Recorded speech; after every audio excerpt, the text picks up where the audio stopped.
¿Qué tal? Saludos. Nuevamente nos encontramos en esta clase. El día de hoy lo que vamos a hablar es precisamente sobre todos los trastornos relacionados al psicotrauma, que en términos generales, probablemente lo que les venga a la mente son trastornos como el estrés postraumático. Sin embargo, vamos a ver que hay una serie de diagnósticos, tal vez de menor intensidad o de igual de intensidad, que vale la pena que ustedes reconozcan, ¿sale? De entrada, dentro del DSM-5 se incluyen varios trastornos, pero que lo que tienen en común todos ellos es la respuesta al estrés, es decir, el cómo se presentan estos trastornos en función de la capacidad que tiene un cerebro para poder precisamente responder ante las distintas vicisitudes que se le presentan en su día a día. Ahora, dentro de los trastornos que vamos a hablar del trastorno de adaptación, el trastorno de estrés agudo, que van de la mano del estrés postraumático. También vamos a hablar sobre el trauma complejo, qué es lo que sucede. De hecho, en el resto de los videos les puse algo que ojalá tengan la oportunidad de ver, que es el síndrome de resignación, que es algo que está sucediendo, que no es nuevo, pero que está sucediendo de forma ligeramente aumentada con los chicos sobrevivientes de la guerra de Siria. Por el otro lado, también vamos a hablar de dos diagnósticos que son propios de los chicos, que es el trastorno de relación social desinhibida y el trastorno de apego reactivo. Bien, dicho esto, entonces tendríamos que definir primero qué es psicotrauma. Un psicotrauma es aquella experiencia directa de vida en donde el individuo percibe que su vida corre peligro o que verdaderamente su vida corra peligro. Un ejemplo sería que presencien un desastre natural, pero digamos que las posibilidades de que tengan alguna consecuencia de eso son muy pocas. Pensemos que está en un área de seguridad, a diferencia experimentar el que un edificio se me haya caído encima. Piensen en las personas, por ejemplo, los sobrevivientes del temblor del 2017, sobre todo aquellos edificios que se cayeron en Ciudad de México. ¿Ok? Ahora, todas las personas, ¿no? Ustedes, yo, tienen psicotrauma. ¿A qué me refiero con esto? Hay experiencias de vida que van a ir marcando de forma negativa a todos los individuos, porque es inevitable no tener experiencias negativas, ¿ok? A esas experiencias le vamos a llamar psicotrauma con P chica, ¿ok? Sin embargo, hay psicotrauma como el que yo acabo de definir que es de P mayor. Este psicotrauma va a dejar una huella muy particular en los sistemas biológicos y en las formas en las cuales un cerebro actúa bajo dos condiciones. Una, por supuesto, el estrés mismo y dos, la interacción social. Toda interacción social va a aprender un evento psicotraumático y más si este psicotrauma es como el que bien ya definí. ¿Ok? Por el otro lado tenemos algo que se llama el continuum del psicotrauma. ¿A qué me refiero con esto? Que en la parte, digamos, más ligera de este continuum está el trastorno adaptativo. En forma, digamos, de mayor gravedad vamos a tener al trastorno por estrés agudo y la forma más grave de psicotrauma va a ser el estrés postraumático. Vamos a definir, por supuesto, qué es lo que hace que una persona, pensemos, inicie con un trastorno adaptativo, pero de forma subsecuente pueda llegar a un estrés postraumático, ¿no? O que alguien se quede, digamos, entre un adaptativo estrés agudo, por ejemplo, ¿no? Por eso la necesidad de hablar siempre de un continuo. Bien. Ahora, si vamos a hablar del psicotrauma en general, pero sobre todo el psicotrauma como yo bien ya lo definí respecto a el peligro de la vida, ¿no? Van a haber ciertos factores de riesgo que vale la pena que ustedes consideren. De entrada, por supuesto, hay factores de carácter biológico, ¿no? Es decir, que hay cerebros que van a tener una mayor vulnerabilidad que otros, ¿no? Unos cerebros que van a ser mucho más eficientes a la hora del reprocesamiento de un recuerdo traumático, ¿no? Es decir, para esto entonces tenemos que hablar de memoria, por supuesto, tenemos que hablar de neurogénesis, neuroplasticidad y la forma en cómo el cerebro que tengo yo enfrente, en este caso pensemos de un paciente, responde al estrés, por supuesto. ¿Ok? Ahora, no con eso, también tenemos que dejar de largo el cuerpo. El cuerpo también va a tener una relación del cómo se lleva a cabo o se procesa, no per se, por supuesto, la memoria, pero sí la respuesta corporal al psicotrauma. ¿Ok? Claramente el sistema cardiovascular tiene mucho que decir, el inmune, sobre todo en términos del estado proinflamatorio, ¿no? Y todo psicotrauma, chicos, va a dejar una impronta o una huella epigenética. Recuerden que los cambios epigenéticos son heredables, entonces puede ser, pensemos que yo soy una mujer que vivió durante la Revolución Mexicana, ¿no? En una circunstancia muy desfavorable, pensemos, y que los cambios que se tuvieron que generar para que yo me adapte, digámoslo así, resultan en cambios epigenéticos. Recordando entonces que los cambios epigenéticos en el caso de mujeres, y por eso mi ejemplo basado en una mujer, se irían hasta la tercera generación, ¿no? Pensemos que esta paciente está embarazada, ¿no? Sabemos perfectamente que las hembras de la especie tienen ya el número de óvulos que van a tener a lo largo de su vida, entonces ya hablamos ahí de la tercera generación, ¿ok? Entonces, todo esto en su conjunto va a ir generando de pronto la forma en cómo un cerebro va a reaccionar, bueno, insistir, a las diversas circunstancias estresantes, más aún, por supuesto, lo que tenga que ver con el psicotrauma, ¿ok? Ahora, en términos generales, lo que ustedes ven, y que de hecho es un sustrato del artículo que ojalá puedan leer respecto a la revisión del estrés postraumático, nos ponen toda la serie de traumas, ¿no? O el tipo, la tipificación de una serie de psicotrauma. Y lo que ustedes encuentran es precisamente que algunos van a tener más riesgo que otros. Por ejemplo, el más evidente es el que se dé el trauma durante la infancia, que es el penúltimo, y por supuesto la violación, ¿sale? Son los más desastrosos en términos de psicotrauma. Sin embargo, no por eso tenemos que dejar de lado el haber vivido durante una guerra, un ataque, amenazas, accidentes, ¿no?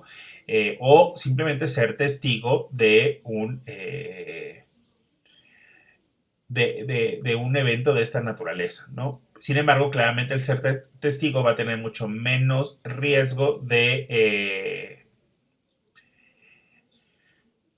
generar estrés postraumático versus la violación, ¿sale? Ahora, hay otros factores de riesgo más allá del que ya mencioné.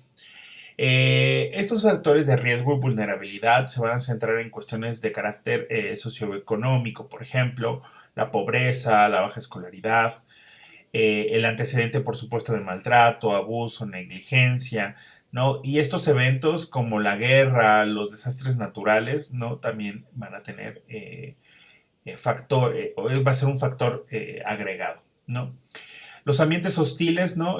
Una crianza basada, por ejemplo, en el maltrato, ya sea físico o psicológico, las constantes peleas entre, no solo de padres a hijos, sino entre padres también, los divorcios necesarios, no el divorcio per se es un factor de riesgo, depende cómo sea el divorcio, ¿no? Si de pronto hacen alienación parental, por supuesto, esto sin lugar a dudas es un tipo de violencia. Sin embargo, bueno, hay divorcios que simplemente se llevan de la mejor manera y esto no es, vuelvo a insistir, un factor de riesgo por sí mismo.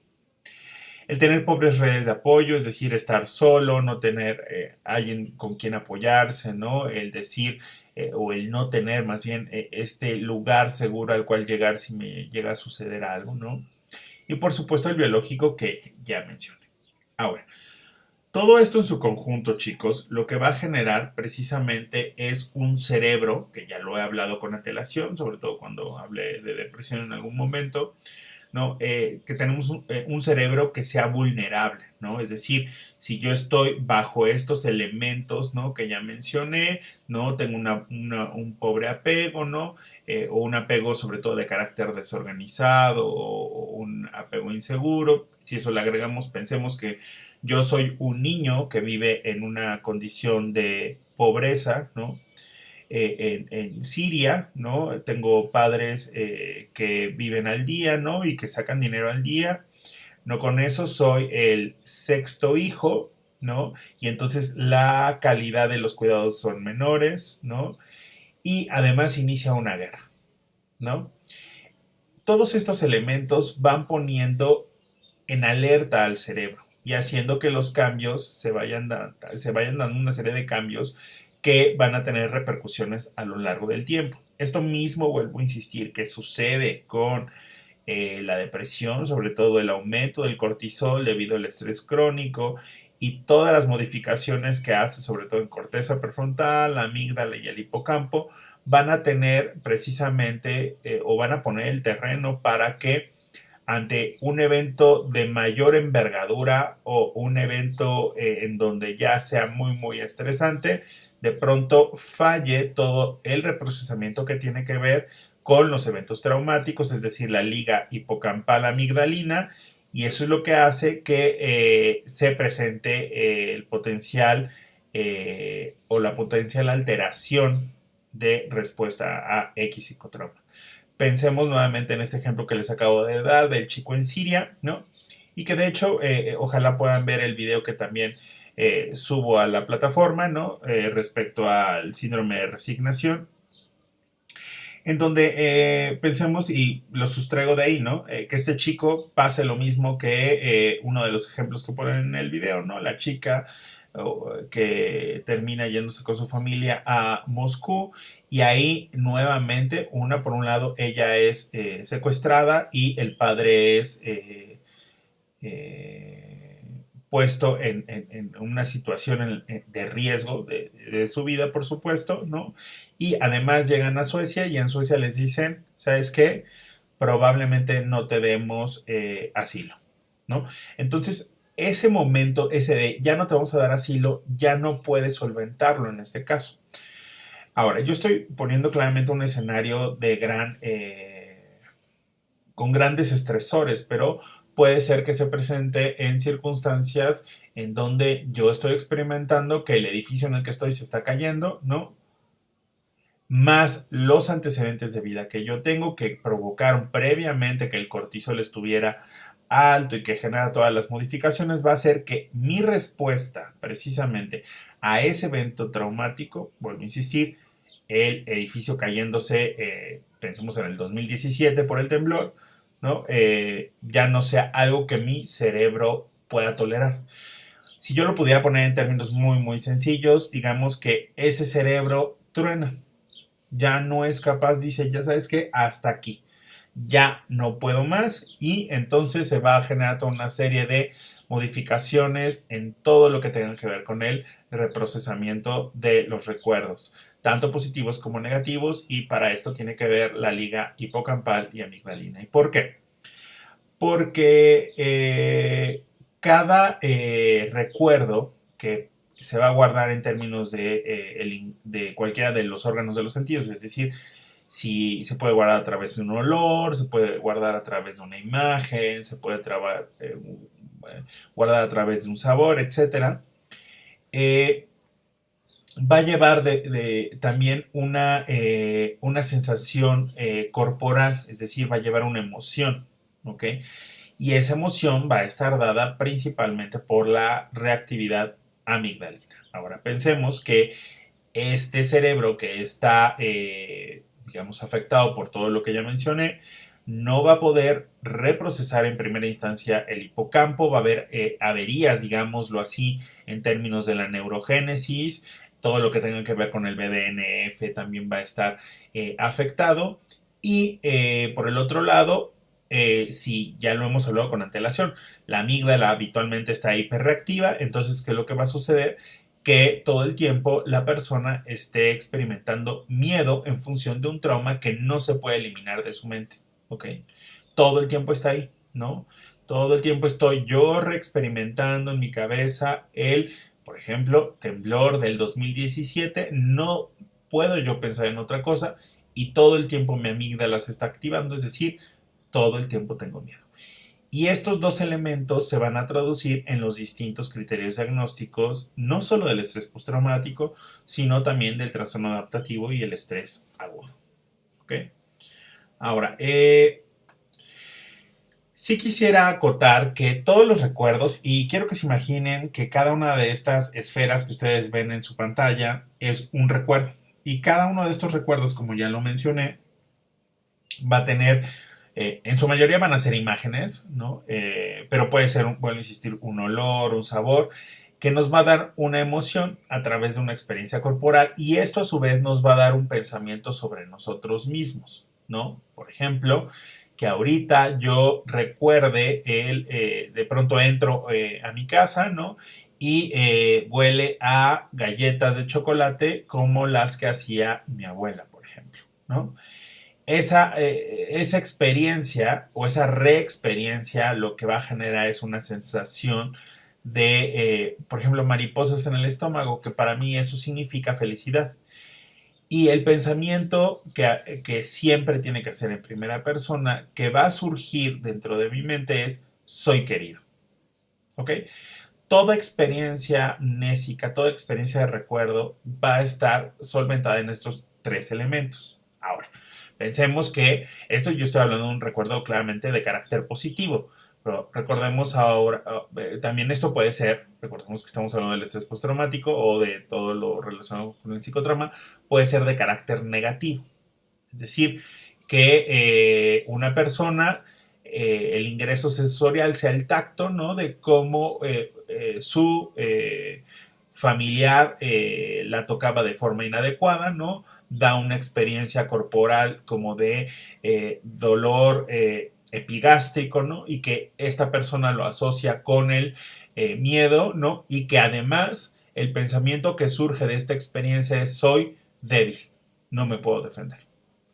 Ahora, cada uno de estos recuerdos que vamos teniendo a lo largo de nuestra vida, todos los seres humanos, chicos, hagan de cuenta que va formando como una especie de collar de perlas, ¿no?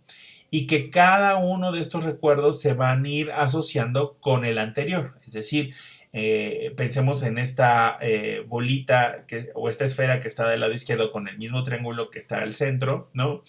Sea un recuerdo de carácter positivo. El que sigue se va a almacenar habitualmente así y así los subsecuentes. Pero si estos primeros recuerdos son de carácter negativo y además eminentemente adverso, y que además pensemos no hubo nadie ahí que me ayudara a solventar con esto, entonces imagínense la cadena de recuerdos que se van a ir almacenando. Va a llegar a un punto donde ese cerebro ya no va a poder activarse más hasta que va a terminar tronando. ¿Por qué? Porque la cantidad de recuerdos de carácter negativo y que además no han podido ser solventados, llega a un punto donde el cerebro, ¿sabes qué? Dice, basta. Ahora, si yo lo pudiera poner como una especie de escalera, chicos, y retomando un poco esta cuestión del continuum, recuerden, el trastorno adaptativo es la expresión psicopatológica más leve. Después le sigue el estrés agudo, que se refiere sobre todo al primer mes a partir del psicotrauma, y ya después del mes hablamos de un estrés postraumático, que está al mismo nivel del trauma complejo, algo que también ustedes pueden encontrar como personalidad postraumática, y los diagnósticos de apego reactivo o apego desinhibido en niños. ¿Ok? Bien, dicho entonces esto, empezaremos con el trastorno de adaptación. El trastorno de adaptación va a ser bastante frecuente que ustedes se topen con él, ¿no? Pensemos, por ejemplo, en una persona que experimentó el temblor nuevamente del 2017 y que no fue algo, digamos, de una naturaleza en extremo grave, pero la persona percibió que su vida corría peligro porque se encontraba en un sexto piso, ¿no? Y entonces, a partir de esto, no va a poder solventar su cerebro de la forma más adecuada y lo que va a presentar son simple y llanamente algunos síntomas. Pero fíjense la palabra, síntomas de depresión, ansiedad o modificaciones en su conducta. Esta última es sobre todo en niños, ¿no? Y aquí la respuesta va a exceder a lo que nosotros esperaríamos de un individuo con sus características sea, ¿no? Es decir, la respuesta es mayor a la esperada, simple y llanamente. Ahora, el trastorno adaptativo o de adaptación se va a clasificar de acuerdo a lo que ustedes ven en pantalla. Algunos con un estado de ánimo depresivo, es decir, que estén simplemente tristes, no tienen los criterios diagnósticos del DSM-5 para depresión mayor, eso sí lo quiero aclarar, simplemente tienen el ánimo depresivo o tienen ansiedad, es decir, los pensamientos catastróficos, puede ser una combinación de ambos, es decir, ansiedad mixta y estado depresivo. Las alteraciones conductuales son sobre todo chicos que de pronto son muy sociables y de un tiempo para acá se empiezan a ser aislados, poco comunicativos o chicos que, y este es también muy común, de pronto empiezan a ser agresivos, ¿no? Estos cambios conductuales en algunos casos también se pueden acompañar de las alteraciones del estado de ánimo que ya mencioné. Y vuelvo a insistir, cuando hablamos de alteraciones conductuales, esto se debe o se tiene que pensar sobre todo en niños. Ahora, un ejemplo de esto sería que un chico es cambiado de escuela, ¿no? Y en esta escuela empieza a ser muy retraído, deja de hablar con alguien y pareciera que además tiene un ánimo depresivo, ¿no? Y su maestra lo reporta además como siempre pensando lo peor, ¿no? Como muy catastrófico. Bien, esto entonces sería un trastorno adaptativo. ¿Por qué? Porque la experiencia de cambio de escuela, que si bien no es nada agradable y puede ser un tanto complicada para algunos chicos, ¿no? La respuesta que se esperaría sobrepasa inclusive esto que acabo de mencionar y sobrepasa un umbral esperado, ¿sale? Bien.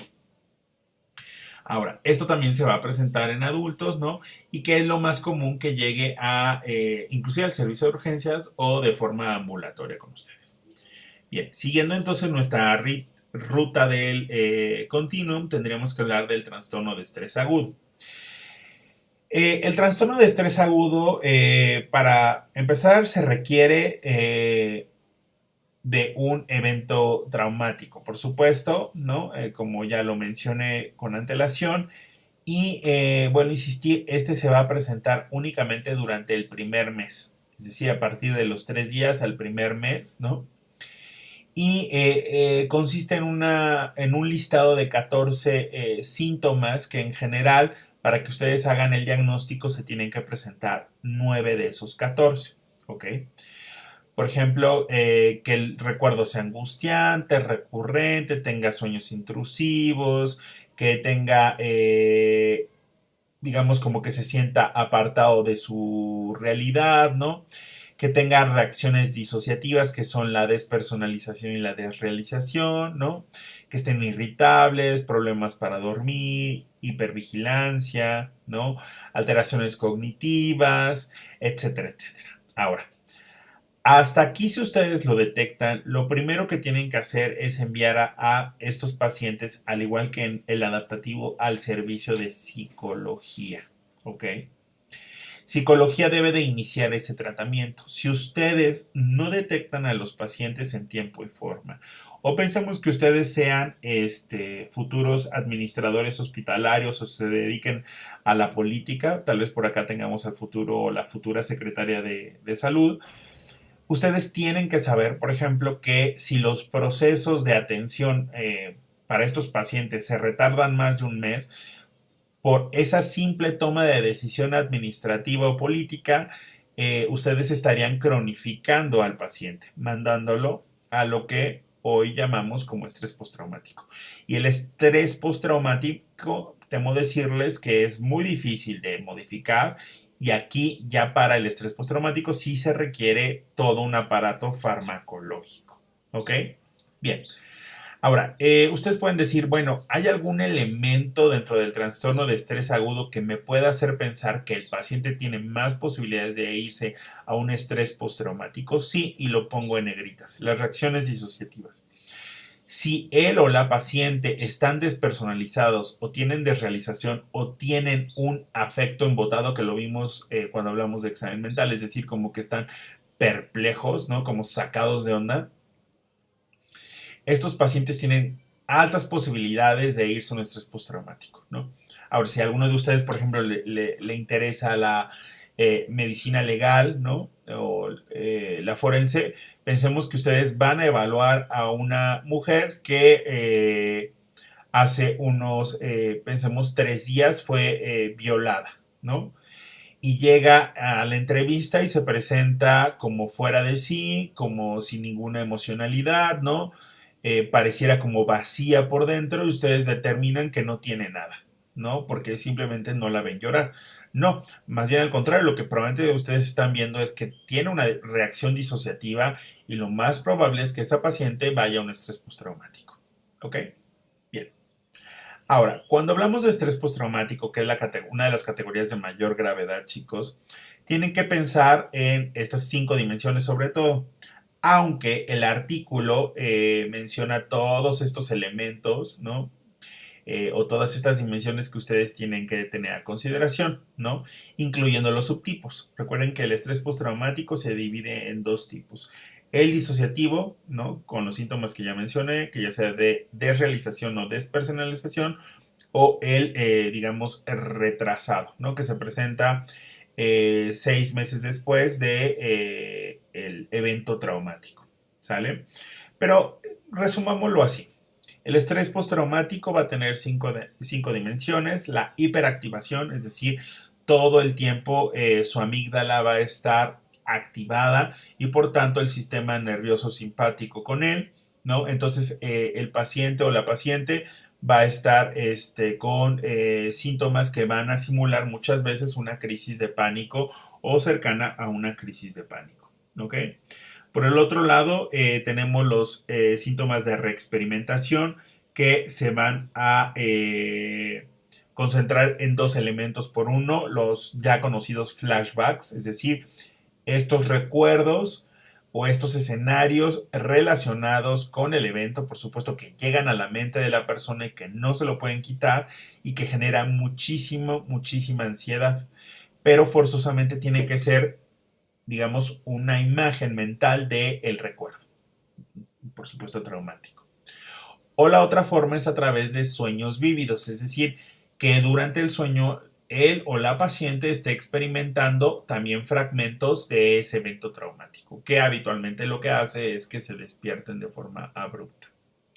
Por el otro lado tenemos la hipervigilancia. Pensemos que alguno de sus pacientes va en el transporte público, es puesto, digamos, en una circunstancia en donde es amenazado de muerte porque están asaltando el microbús, ¿no? Y entonces el asaltante pone la pistola en su sien y le pide que le dé absolutamente todo, ¿no?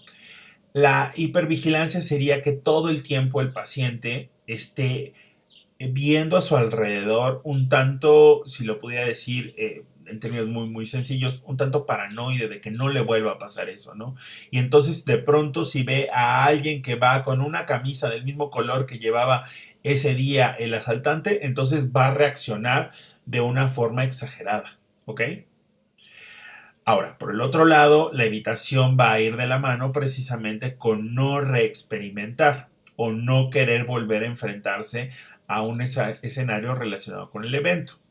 Un ejemplo, retomando el del asaltante en el microbús, esta persona hipotética o este paciente hipotético decide ya irse caminando a su trabajo, que caminando le resultan 2 horas, ¿no? Y en el transporte público 30, 40 minutos, ¿no? Pero a pesar de ello dice, yo no me vuelvo a subir al transporte público.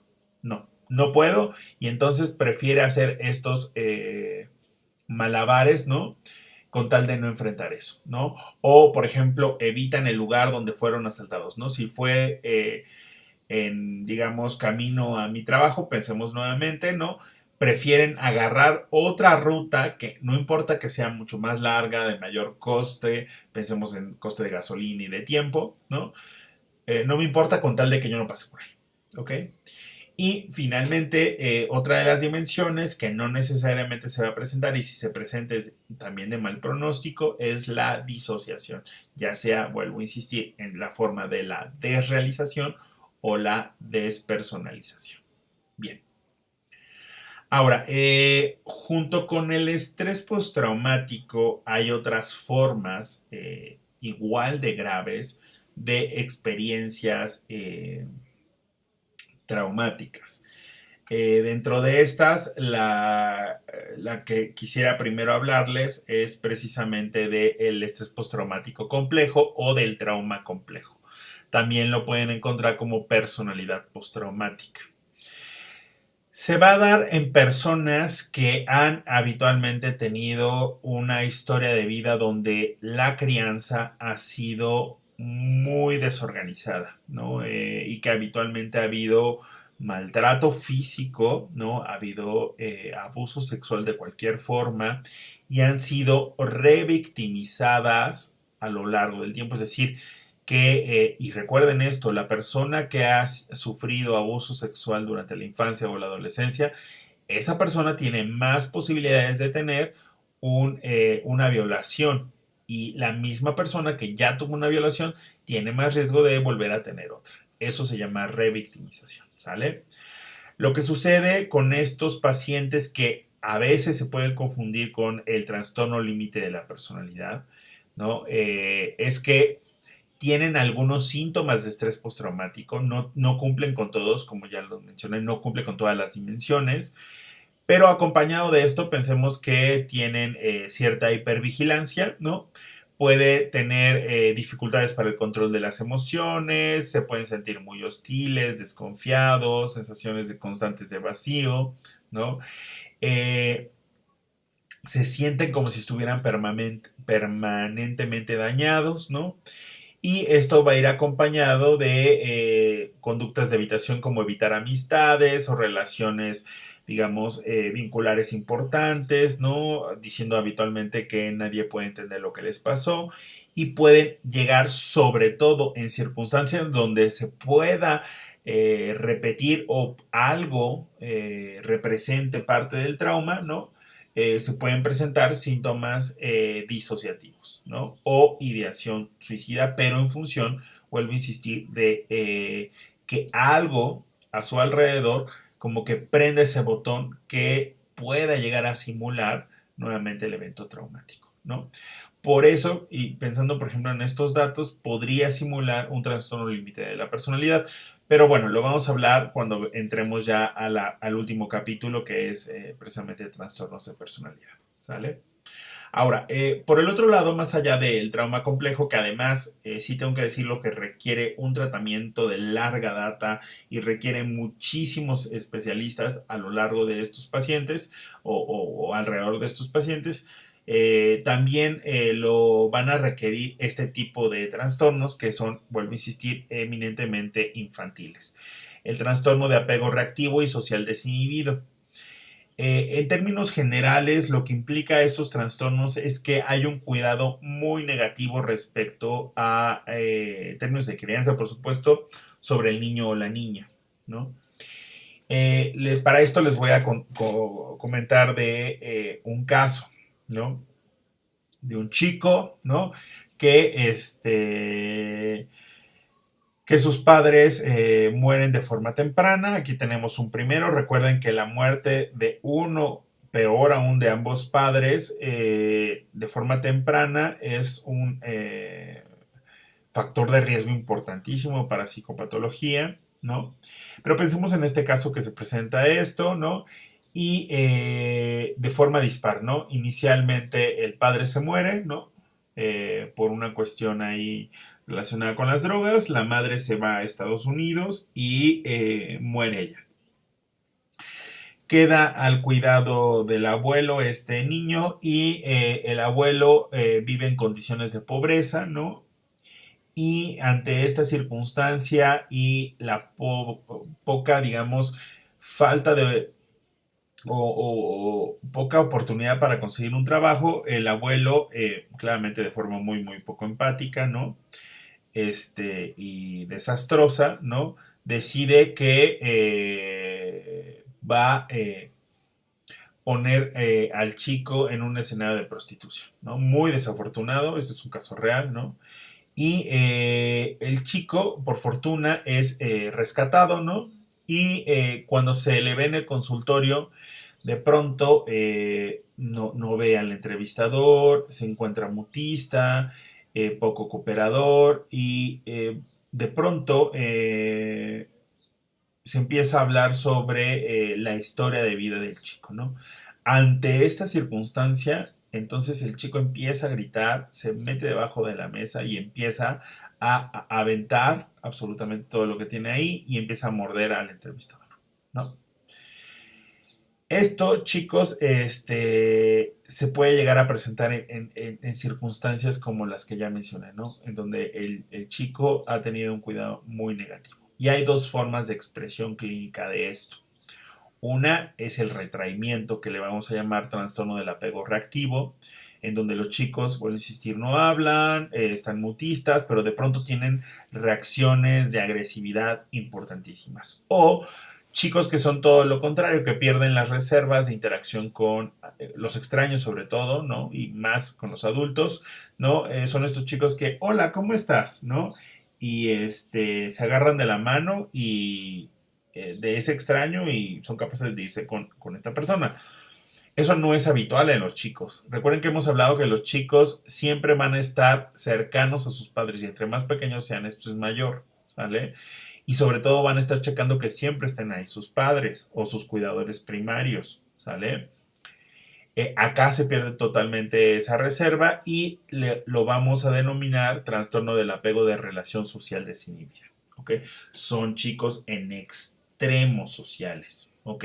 Que vuelvo a insistir, pierden precisamente estas reservas. Bien, esto sería en general todo lo referente a los trastornos relacionados con el psicotrauma. Espero que haya sido de su interés. Nos vemos la próxima clase.